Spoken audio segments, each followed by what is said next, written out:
Hoje nós vamos estudar juntos o capítulo 10, que é o segundo capítulo sobre a doutrina de Deus. Domingo passado nós vimos o capítulo 9, que trata sobre a existência de Deus, né? Então a gente trabalhou um pouco com relação a algumas provas, alguns fatos que nós podemos ver com relação à existência de Deus, e hoje nós vamos dar um passo além. E Deus existe, então como ele pode ser conhecido, né? E o título do capítulo é a cognoscibilidade de Deus. Cognoscibilidade é a qualidade do que é cognoscível, né? E cognoscível é aquilo que pode ser conhecido. Então hoje nós vamos estudar como nós podemos conhecer a Deus. As perguntas que o N. Gruden faz, o capítulo 10 está na página 101. Será que podemos realmente conhecer a Deus? Quanto de Deus podemos conhecer? E é disso que ele vai tratar ao longo desse capítulo 10 do livro de Teologia Sistemática, né? A humanidade, ela sempre desejou, de alguma forma, conhecer a Deus, nem que esse Deus seja um Deus forjado por ela mesma, pela própria mente humana, né? As diversas religiões que existem são uma prova dessa tentativa do homem de conhecer algum tipo de divindade, né? Esse teólogo que eu tenho aprendido a gostar dele, chamado J. Hodgman Williams, que ele tem uma teologia sistemática, ele começa esse assunto de conhecimento de Deus com a seguinte frase: algo no homem, ao que parece, clama por esse conhecimento supremo, e sem ele a vida jamais alcança sua satisfação plena. Então, foi um pouco disso nós vimos aula passada, mas de alguma forma o ser humano clama pela divindade. O ser humano sente uma necessidade de conhecer a Deus, né? Mesmo que ele não saiba, ou mesmo que ele não admita, ou mesmo que ele lute contra isso. E aí o Gruden vai entrar na parte A desse capítulo, onde ele vai tratar a necessidade de Deus se revelar a nós. Ele começa aí na página 101 mesmo, dizendo: se pretendemos conhecer a Deus, antes é necessário que ele se revele a nós. E aí eu achei muito interessante essa palavra revelação, né? Que ela significa literalmente o ato de remover o véu, né? Se referindo a algo que estava encoberto e é revelado, né? O véu é tirado.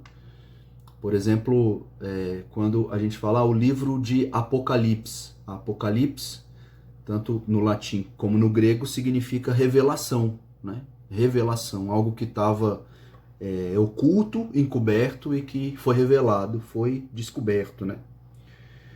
Então, eu lembrei, por exemplo, desse texto, Mateus 16, 16 e 17, que está aí na tela, quando Jesus está perguntando para os seus discípulos, né?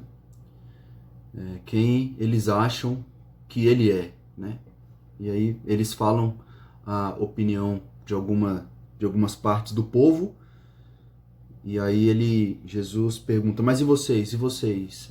Quem eu sou para vocês? E aí entra nesse versículo onde Simão Pedro respondeu: o Senhor é o Cristo, o Filho do Deus vivo.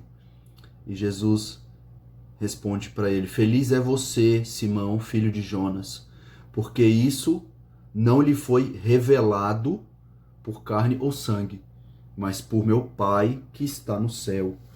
Então aqui Jesus deixa muito claro que essa afirmação verídica e de fé que Pedro fez não veio dele mesmo, ele não alcançou essa sabedoria, mas que isso foi revelado para ele, e não foi por carne nem sangue, não foi por nenhum ser mortal, nem ele mesmo, mas isso foi revelado a ele pelo Pai que está no céu, né? Então, é como se o véu de Pedro tivesse sido removido por Deus e ele conseguiu entender, ele passou a conhecer verdadeiramente quem era Jesus. O próprio Pai revelou a Pedro que Jesus era o Messias, que Jesus era o Salvador, o Cristo, que Jesus é o Filho de Deus. Então, a primeira parte aqui, o N. Gruden, ele frisa que Deus precisa se revelar ao homem, para que o homem, de fato, conheça, né, alguma coisa a respeito de Deus.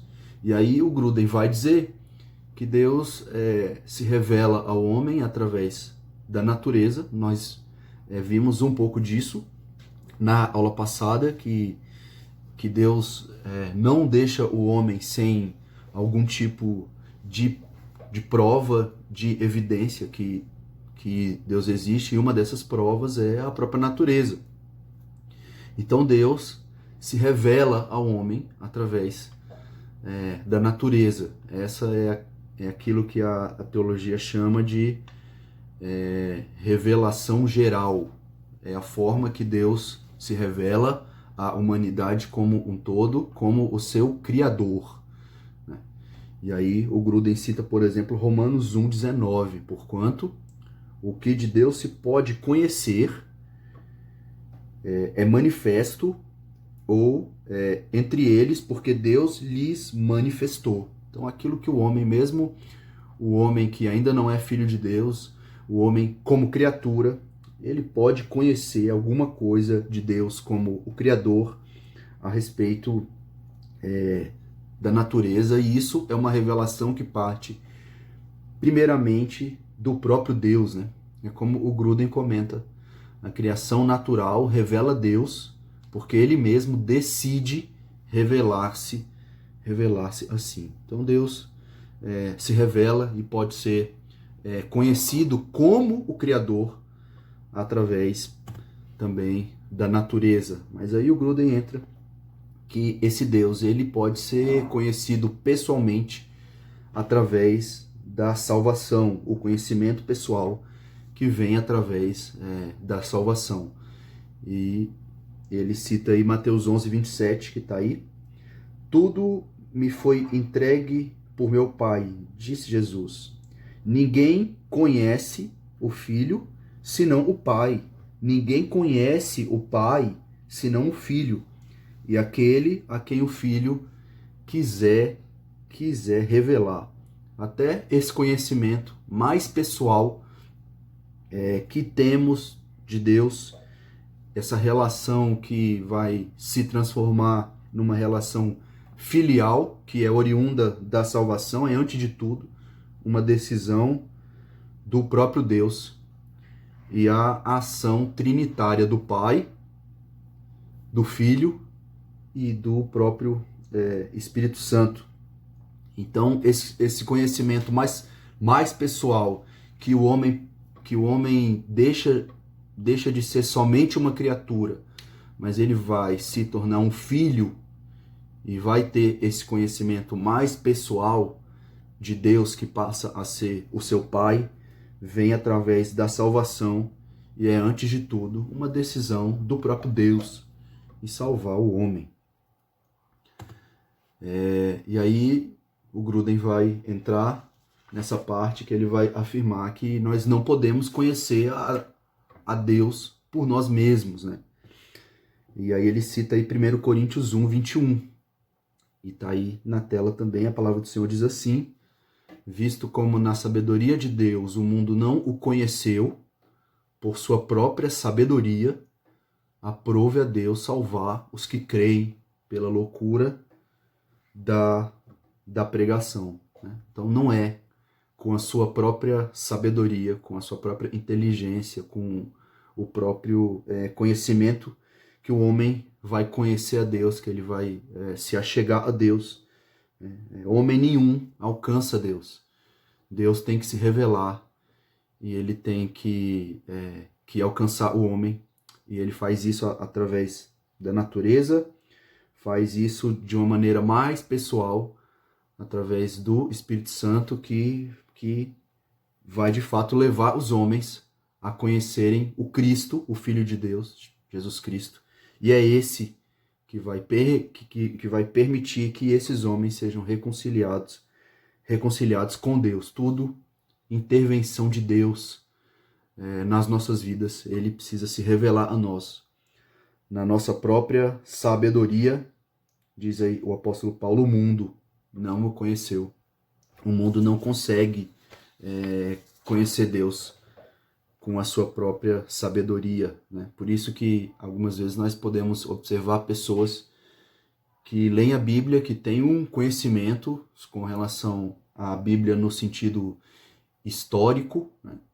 Mas pessoas que ainda não foram salvas, né? Pessoas que não nasceram de novo, porque não é pela nossa própria sabedoria. Deus precisa se revelar, o Espírito Santo precisa agir na vida dessa pessoa. E aí o Gruden vai dizer exatamente isso, que nós precisamos da intervenção de Deus, do Espírito Santo, que vai aplicar a Bíblia Sagrada, a Palavra de Deus, às nossas vidas. Jesus, por exemplo, ele disse que ele iria mandar o Espírito Santo, que seria o Consolador, mas algumas versões dizem que é o ajudador.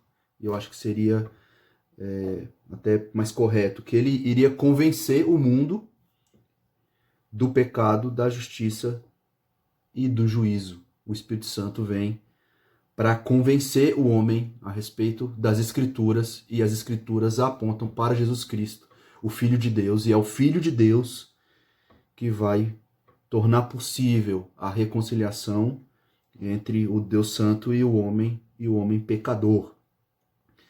E Davi, quando ele diz, por exemplo, que os seus olhos precisavam ser abertos para que ele entendesse as maravilhas da lei de Deus, ele deixa muito claro que ele sozinho, pela sua própria sabedoria, ele não ia conseguir contemplar, né, as maravilhas da lei de Deus com os seus olhos humanos, né?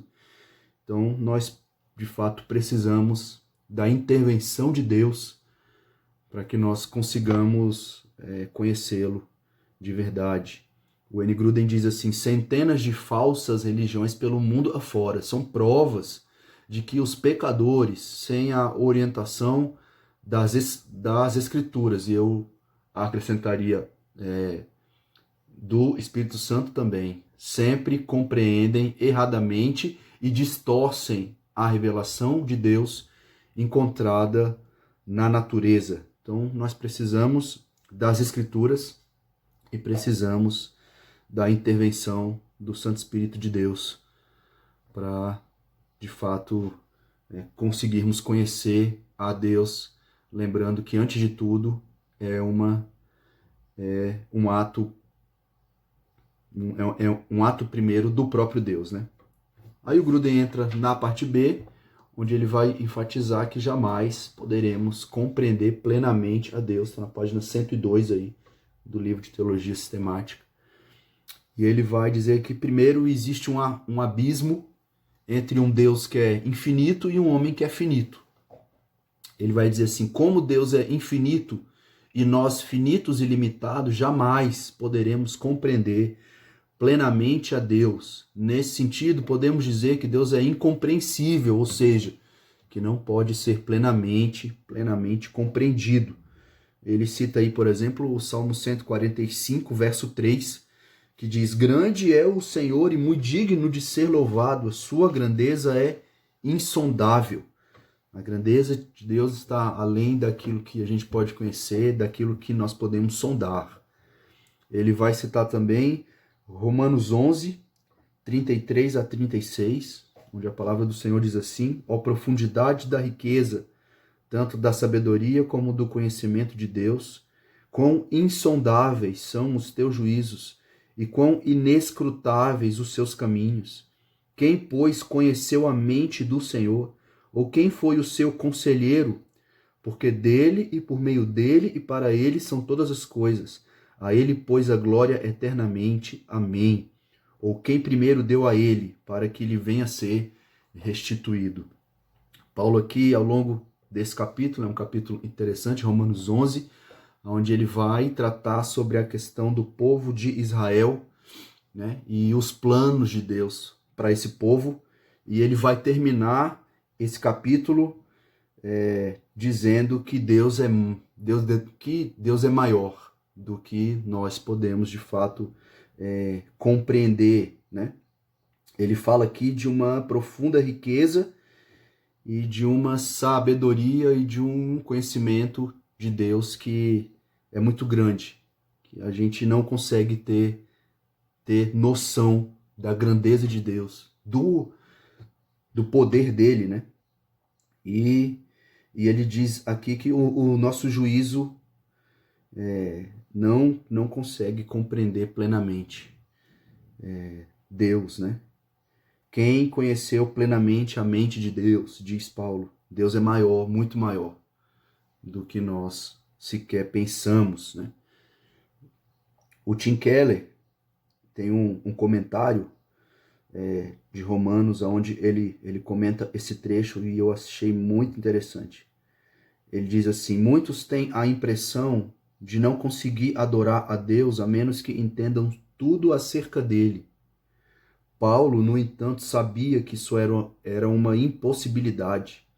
Um Deus cujo conselho pudéssemos entender em plenitude, cujos caminhos pudéssemos discernir em sua totalidade e cuja natureza pudéssemos explicar por completo em nossa mente humana, seria um Deus, ele coloca entre aspas, bastante limitado.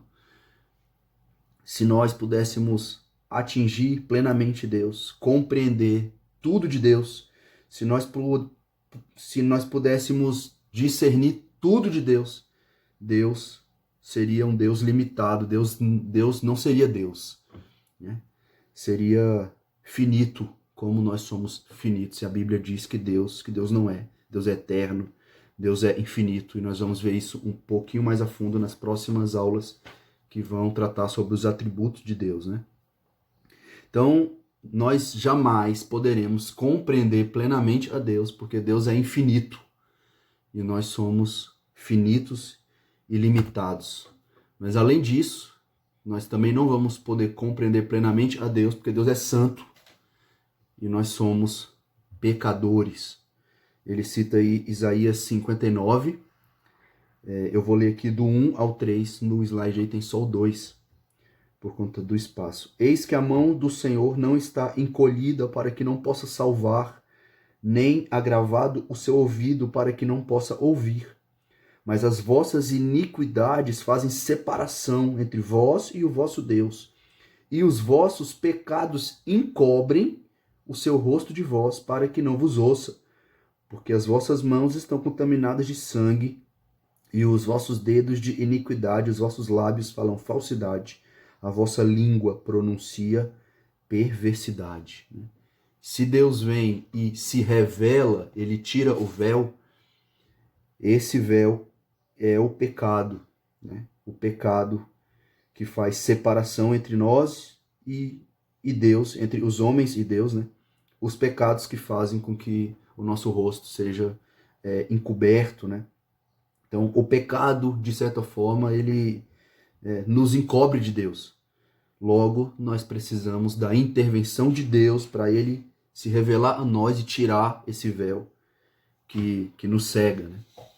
Que nos cega. E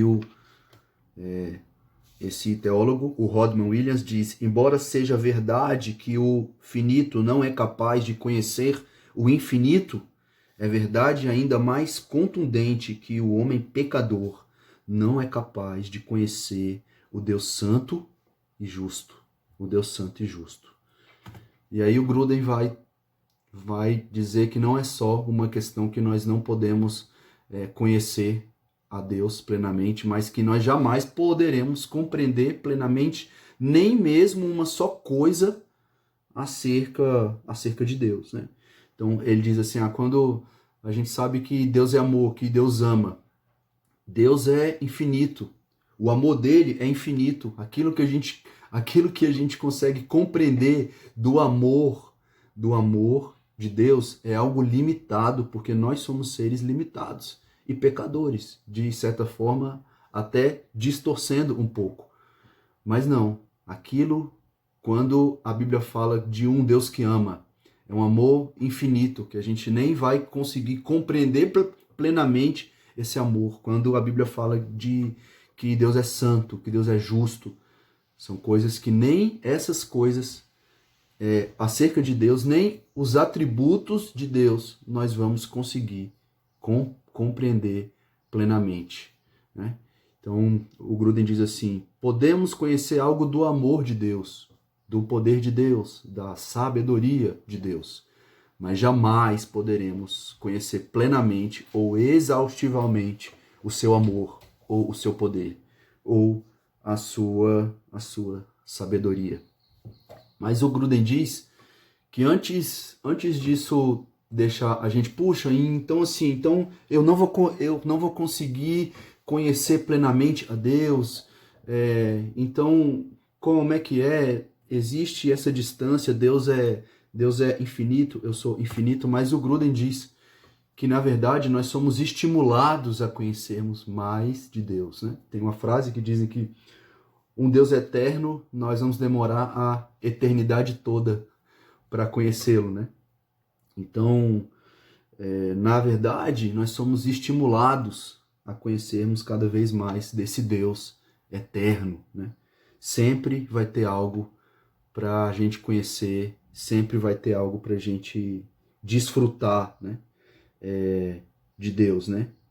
Isso significa que nós jamais seremos capazes, por exemplo, de conhecer demais sobre Deus. Eu já conheço demais, já li a Bíblia, já conheço demais. Isso nunca vai existir. Nós sempre teremos algo o que descobrir e experimentar de Deus, né? Eu cito aí Êxodo 33, 13. O contexto dessa passagem é Deus dizendo que ele não vai mais guiar o povo, que ele vai enviar um anjo, né? Mas que ele mesmo não vai mais acompanhar o povo. Deus acompanhava o povo, né? Na sua caminhada no deserto, ora como uma nuvem, ora como uma coluna de fogo, mas Deus, ele se manifestava de alguma forma visível, né? E ele diz que ele não vai mais acompanhar o povo, mas que um anjo vai. E Moisés começa a conversar com Deus. A Bíblia fala que Moisés era amigo de Deus, né? E conversava com Deus. E Deus mesmo diz que conversava com Moisés como que com um amigo, né? Ele diz assim: agora, pois, se achei graça aos teus olhos, rogo-te que me faças saber neste momento o teu caminho, para que eu te conheça e ache graça aos teus olhos, e considera que esta nação é o teu povo. Eu gosto muito de Moisés, que ele tá conduzindo esse povo, e ele aqui diz que ele quer conhecer mais de Deus, né? Que ele quer conhecer Deus melhor, que não basta só ter a terra prometida ou chegar, que estar com Deus e conhecê-lo melhor era mais importante do que qualquer coisa que Deus poderia dar para eles, né?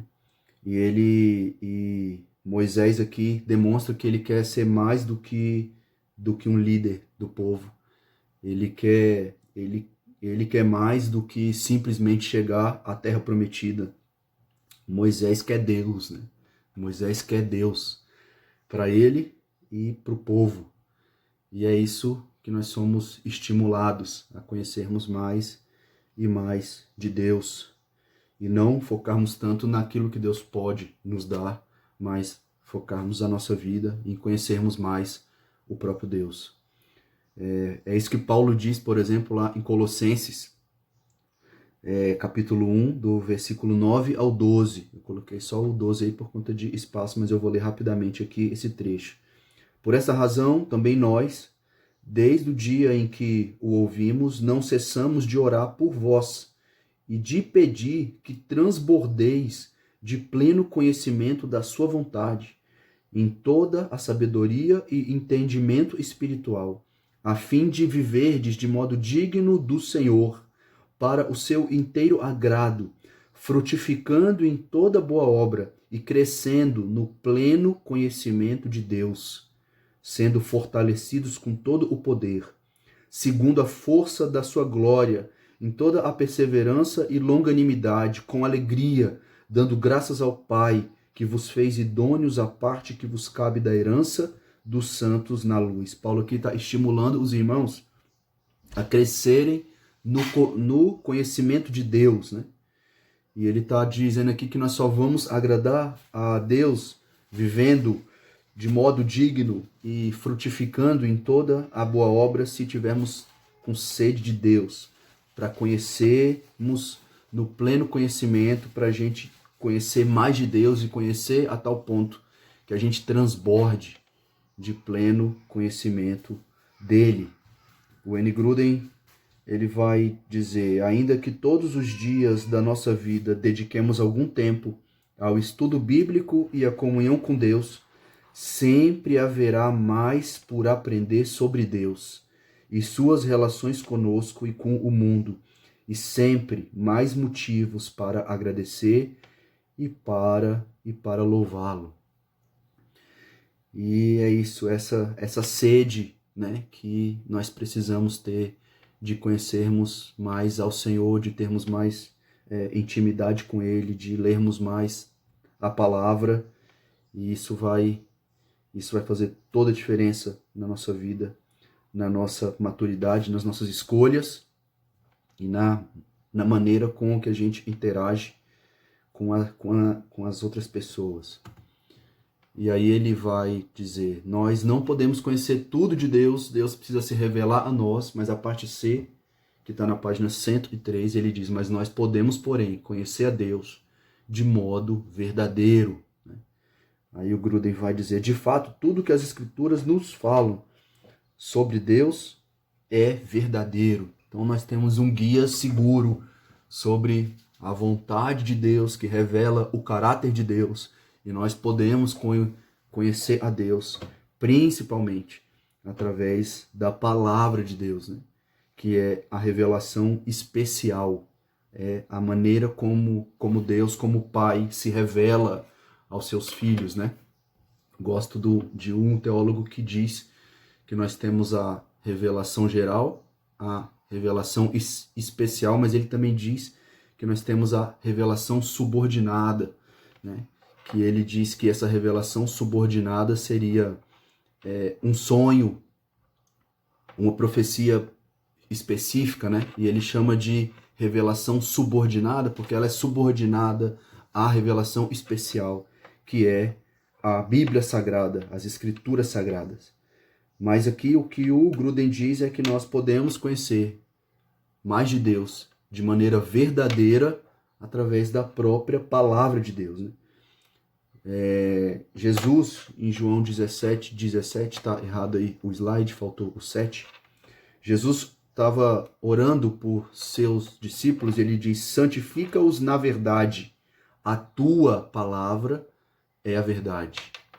Dando ênfase que a palavra de Deus, aquilo que Deus fala, é verdade. E essa verdade é que santifica os filhos de Deus, né? Jesus aqui afirmando que a palavra de Deus é a verdade, né? Mas lembrando que certa vez Jesus mesmo diz que ele era a verdade, no sentido que ele é a palavra de Deus encarnada, né? Se revelando ao mundo para que o mundo conhecesse Deus, né? E uma outra coisa que o Gruden diz é que nós não só conhecemos fatos sobre Deus, né? Ou os atos que ele executa, mas nós somos estimulados a conhecermos o próprio Deus. Ele dá um exemplo no livro de teologia que ele diz assim: uma coisa é eu conhecer os fatos sobre o presidente dos Estados Unidos. Eu conheço uma fala dele, né? Mas ele diz assim, mas uma coisa completamente diferente é eu afirmar que eu conheço ele, que eu me relaciono com ele, né?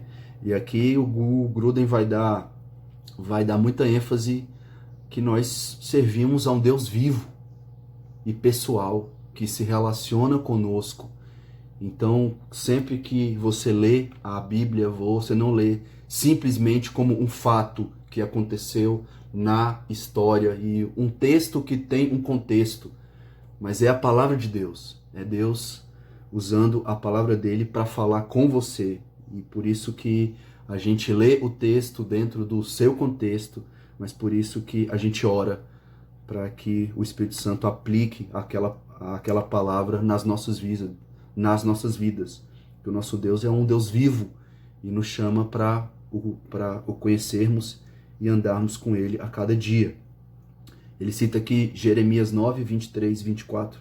Assim diz o Senhor, que o sábio não se orgulhe de sua sabedoria, nem o poderoso de seu poder, nem o rico de suas riquezas.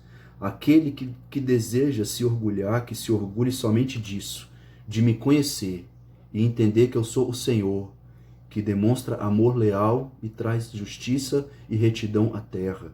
E isso é o que me agrada. Eu, o Senhor, falei. Então Deus aqui estava já dizendo ao povo, e ele sempre faz isso a todo tempo, dizendo que ele queria se revelar, que ele queria se relacionar com o seu povo, que ele queria fidelidade, que ele queria amor. Então nós podemos conhecer o próprio Deus. Ser cristão, ser um filho de Deus, vai muito além de conhecermos fatos, né? É antes de tudo conhecermos uma pessoa. É antes de tudo nos relacionarmos com essa pessoa, né? Jesus mesmo diz, João 17,3, e a vida eterna é isso, conhecer a ti, o único Deus verdadeiro, e a Jesus Cristo, a quem enviaste ao mundo. Então, essa ênfase que o Gruden deu aqui, achei muito interessante, a ênfase que o Filho de Deus pode conhecer a Deus, se relacionar com Deus, e isso vai muito além do que você simplesmente conhecer fatos, conhecer uma teologia e conhecer a história. Isso vai além disso. Isso é muito importante, mas vai além disso, né? Você precisa se relacionar realmente com Deus, com uma vida de oração, você falando com Deus, uma vida de leitura e meditação da palavra, nós ouvindo aquilo que o Senhor quer nos dizer através das escrituras sagradas. Hernandes Dias Lopes, comentando esse texto de João 17:3, ele diz: a vida eterna consiste em conhecer. Conhecer aqui não é uma mera adoção de ideias corretas sobre Deus, mas um aprender essencial mediante uma entrega plena e um relacionamento vivo. Um relacionamento vivo.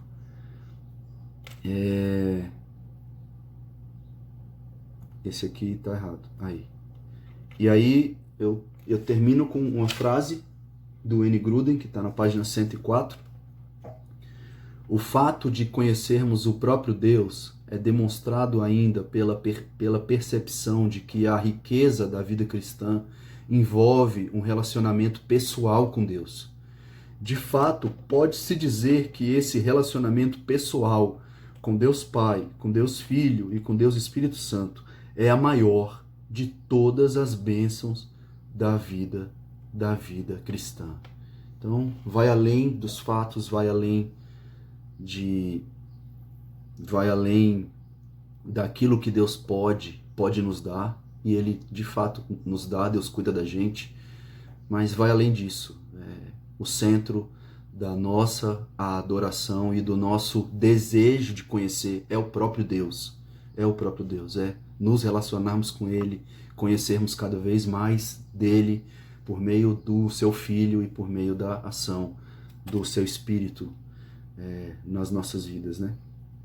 Então nós estimulamos os irmãos a terem uma vida de devoção né, diária, perseverante, viva e real. E que todo dia, eu e você, a gente tenha tempo com o nosso Deus, né? Lembrando que Ele é um Deus vivo, que se relaciona conosco, que cuida da gente, que tem prazer em ouvir as nossas orações e que teve prazer de se revelar a nós de diversas formas. E nós temos acesso à palavra de Deus, aquilo que Ele quis que a gente conhecesse dele. E é isso que eu queria trazer para os irmãos nessa manhã. Espero que o Senhor tenha falado ao coração de vocês. Peço aí que o pastor Davi ore, encerrando a aula, por gentileza.